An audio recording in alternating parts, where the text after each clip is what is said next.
Chapter 2 of The Art of War by Sun Tzu. Translated by Lionel Giles.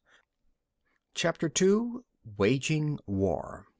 Sun Tzu says, in the operations of war, where there are in the field 1,000 swift chariots, as many heavy chariots, and 100,000 mail-clad soldiers, with provisions enough to carry them 1,000 li, the expenditure at home and at the front, including entertainment of guests, small items such as glue and paint, and sums spent on chariots and armor, will reach the total of 1,000 ounces of silver per day.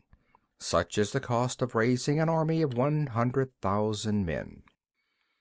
When you engage in actual fighting, if victory is long in coming, then men's weapons will grow dull and their ardor will be damped. If you lay siege to a town, you will exhaust your strength. Again, if the campaign is protracted, the resources of the state will not be equal to the strain.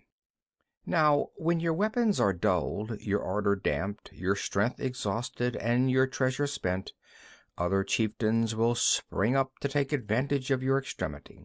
Then no man, however wise, will be able to avert the consequences that must ensue.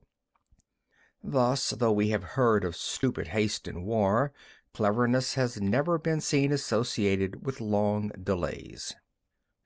There is no instance of a country having benefited from prolonged warfare. It is only one who is thoroughly acquainted with the evils of war that can thoroughly understand the profitable way of carrying it on. The skillful soldier does not raise a second levy, neither are his supply wagons loaded more than twice.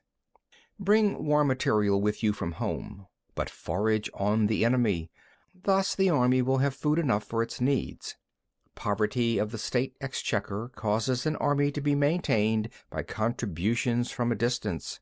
Contributing to maintain an army at a distance causes the people to be impoverished.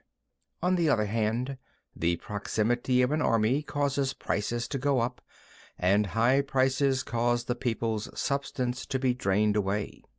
When their substance is drained away, the peasantry will be afflicted by heavy exactions. With this loss of substance and exhaustion of strength, the homes of the people will be stripped bare, and 3/10 of their income will be dissipated, while government expenses for broken chariots, worn-out horses, breastplates and helmets, bows and arrows, spears and shields, protective mantles, draft oxen, and heavy wagons will amount to 4/10 of its total revenue. Hence, a wise general makes a point of foraging on the enemy. 1 cartload of enemy's provisions is equivalent to 20 of one's own, and likewise a single picul of his provender is equivalent to 20 from one's own store. Now, in order to kill the enemy, our men must be roused to anger. That there may be advantage from defeating the enemy, they must have their rewards. Therefore, in chariot fighting, when 10 or more chariots have been taken, those should be rewarded who took the first. Our own flags should be substituted for those of the enemy, and the chariots mingled and used in conjunction with ours.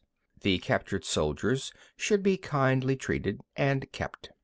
This is called using the conquered foe to augment one's own strength. In war, then, let your great object be victory, not lengthy campaigns.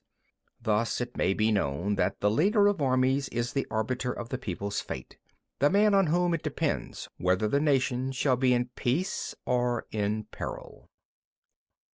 End of chapter 2.